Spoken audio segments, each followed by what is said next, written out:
Hola a todos, mi nombre es José, tengo 63 años, soy de Argentina, de raigambre cristiana católica.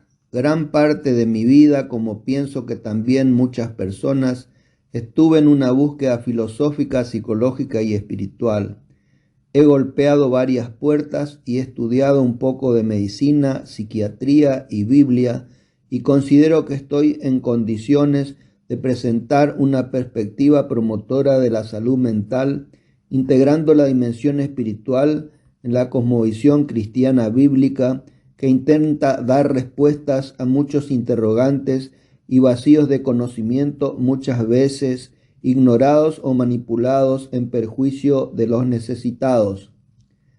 Para hacerme entender suelo recurrir a imágenes o comparaciones de cosas o situaciones sencillas que nos permitan entender temas un poco más complejos.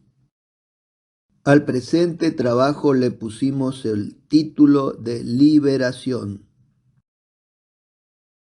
En esta oportunidad comenzaremos por considerar 5 casos. Caso 1, aprender a manejar. Caso 2, aprender a tocar el violín. Caso 3, aprender a hacer sopa paraguaya. Caso 4, aprender a liberarse de las drogas. Caso 5, aprender a liberarse de la depresión.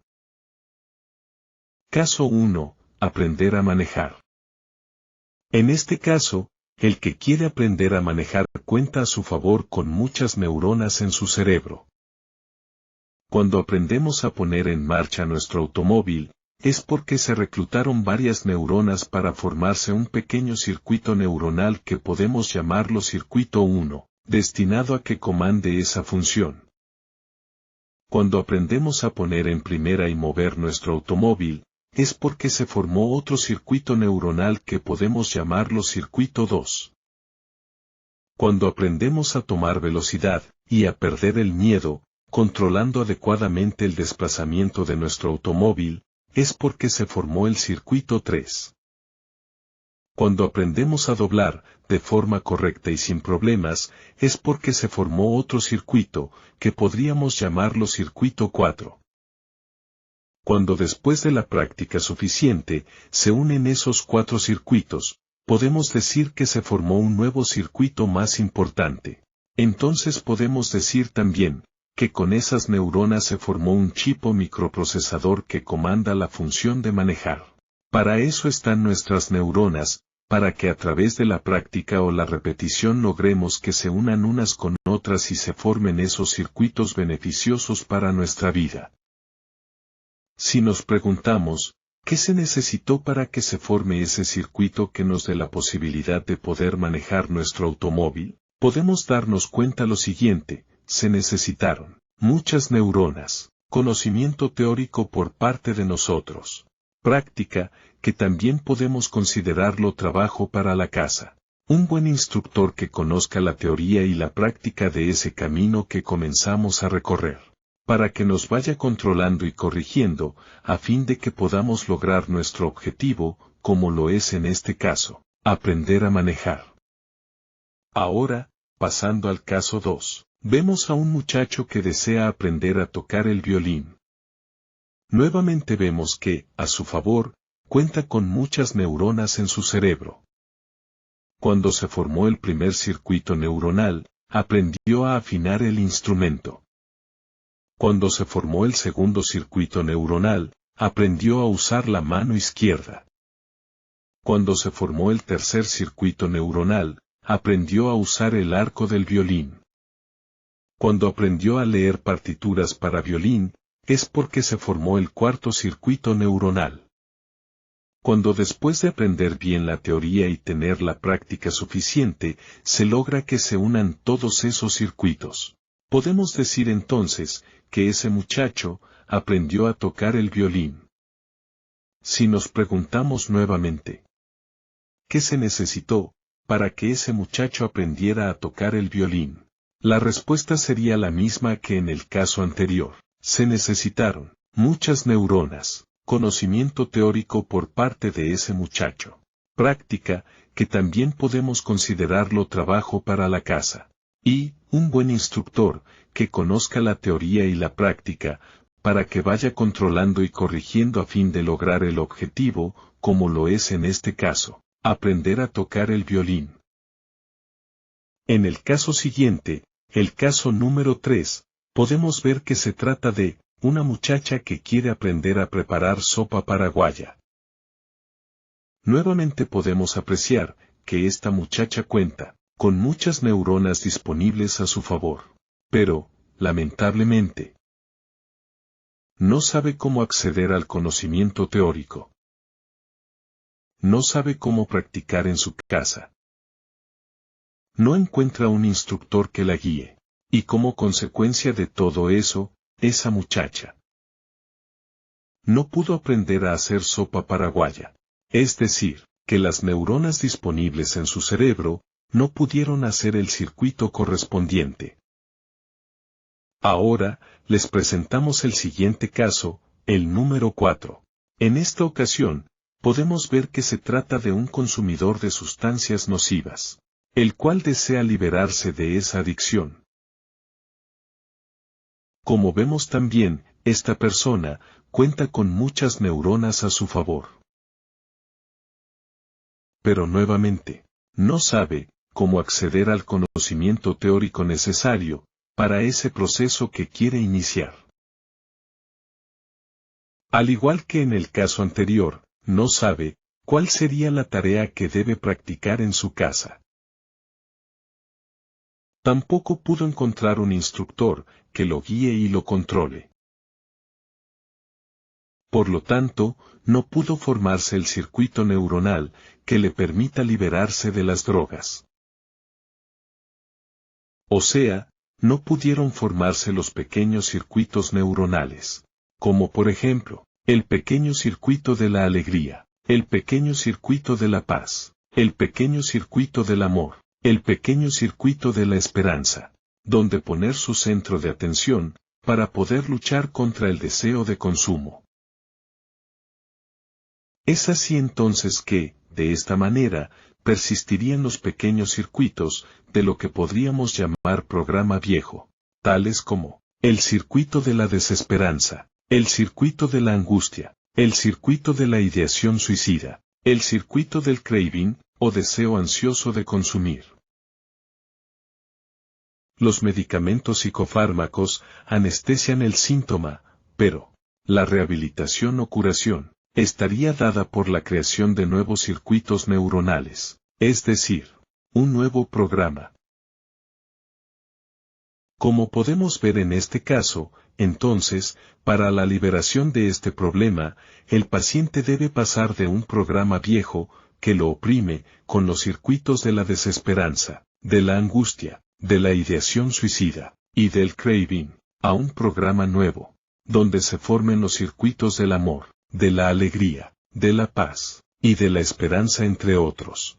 Es fundamental que el paciente conozca el proceso en el que está embarcado, que no sea un actor pasivo, y se involucre en ese camino que comienza a recorrer, fundamentalmente sabiendo cuál es su tarea para la casa. De esta manera, vamos llegando a nuestro último caso, el número 5. Aquí les presentamos a una muchacha que desea liberarse de la depresión. Para comenzar, ella también cuenta con muchas neuronas a su favor. Pero nuevamente, como tantos otros casos, no sabe cómo acceder al conocimiento teórico necesario para ese proceso que quiere iniciar. Al igual que el caso anterior, no tiene conocimiento de la tarea que debe practicar en su casa. En este caso, tampoco ella pudo encontrar un instructor que la guíe en la teoría y la práctica.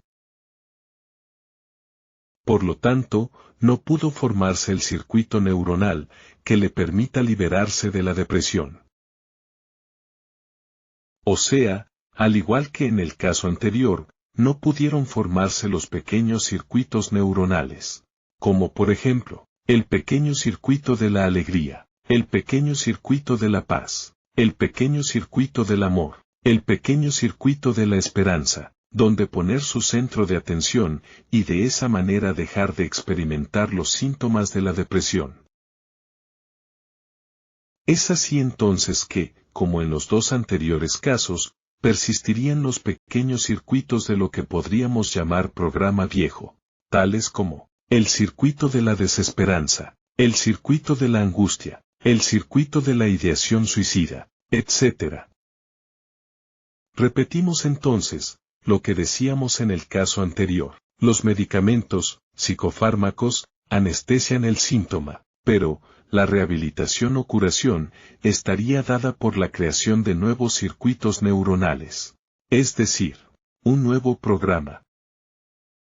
Como podemos observar, en este caso también, para la liberación de este problema, nuestra paciente debe pasar de un programa viejo que la oprime con los circuitos de la desesperanza, de la angustia, de la ideación suicida, etc., a un programa nuevo, donde se formen los circuitos del amor, de la alegría, de la paz y de la esperanza, entre otros.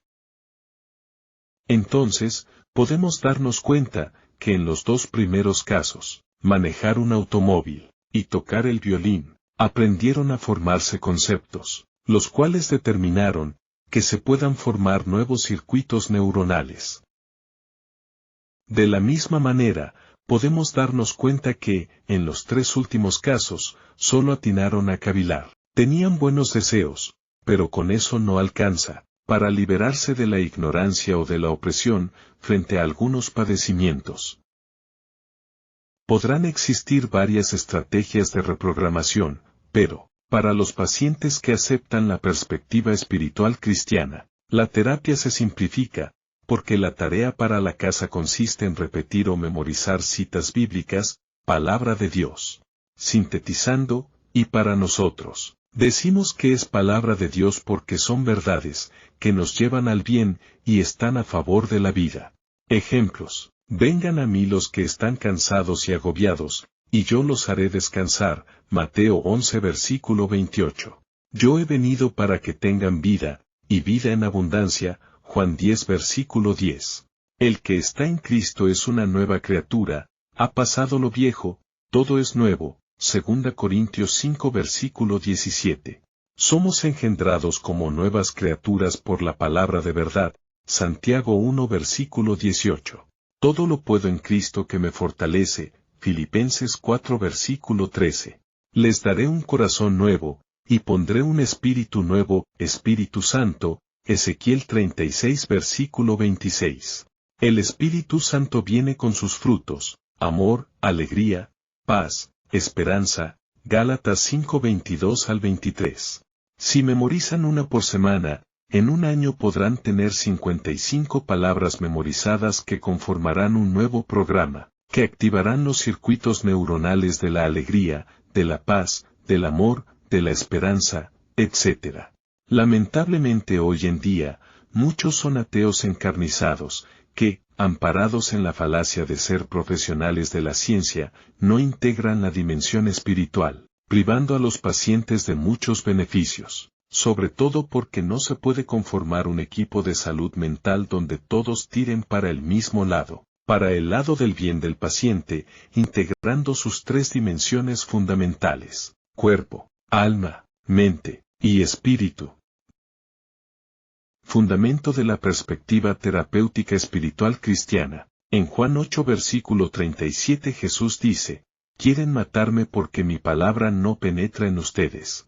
Por lo que podemos darnos cuenta que la palabra tiene que penetrar, y la manera más fácil es repetir y memorizar. En Hebreos 4 versículo 12, la Biblia nos dice: la palabra es viva y eficaz. O sea, tiene vida y eficacia, más cortante que espada de doble filo, penetra hasta las fronteras del alma y del espíritu, de las articulaciones y de la médula, y discierne los pensamientos y las intenciones del corazón. En esta diapositiva podemos apreciar lo que sería la tarea para la casa, tanto para el caso del que quiere liberarse de las drogas, como así también para la que quiere liberarse de la depresión. Ambos deben repetir las citas bíblicas cuando le vienen el craving al hombre, o las ideas de desesperanza, o de muerte a la mujer. ¿qué creemos que pasará? Lo que pasará es que al repetir las citas bíblicas, nuestros pacientes experimentarán un alivio, porque la palabra es viva y eficaz. Tiene vida y eficacia, como dice en Hebreos 4 versículo 12, y nos engendra como nuevas criaturas, Santiago 1 versículo 18. Por otra parte, si nuestro paciente era un cristiano, que había dejado la práctica de su fe, y comienza a rezar como un profesional, esto lo explicaremos en otro trabajo, y a participar del culto público de su congregación, este proceso terapéutico se consolidará, y estará cada vez más cerca la liberación de su padecimiento. Y si además nuestro paciente tiene el valor agregado de ser católico, se beneficiará también con los sacramentos y con el cuerpo eucarístico, el cuerpo de Cristo. Podemos recordar que nos dice Jesús, en este sentido en Juan 6 versículo 54, el que come mi carne y bebe mi sangre, tiene vida eterna. Podemos comentar en este sentido también, que entre tantos, el Dr. López Rossetti es un médico mediático que suele salir en los canales de televisión. Tiene varios videos en YouTube y es el director de un posgrado de 3 años, en la Asociación Médica Argentina, titulado Medicina del Estrés y Psicoinmunoendocrinología Clínica. Dice el Dr. López Rossetti, el que tiene fe, tiene un medicamento más. Para ir terminando este trabajo, dejamos algunas referencias bíblicas. Dice Jesús, si os mantenéis en mi palabra, seréis verdaderamente mis discípulos, conoceréis la verdad, y la verdad os hará libres, Juan 8 versículo 31 al 36. Mi pueblo perece por falta de conocimiento, Oseas 4 versículo 6. Confía estas cosas a personas fieles y capaces, 2 Timoteo 2 versículo 2. Para los ateos o los que no tienen fe, y no integran la dimensión espiritual en la perspectiva cristiana para la promoción de la salud mental, Jesús les dice, están equivocados, porque desconocen las Escrituras y el poder de Dios. Mateo 22 versículo 29.